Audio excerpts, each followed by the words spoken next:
How to turn on the laser pointer on the Fluke 62 Max Plus. First, press and release the green trigger.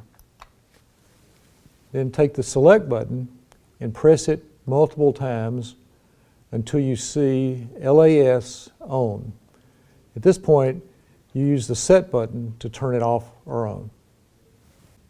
The Fluke 62 Max Plus has a unique feature that allows the operator to determine the distance to spot size without having to calculate it. As you can see, the laser pointers in this case are describing the circle that's being measured, and it is larger than our target area of 12 inches.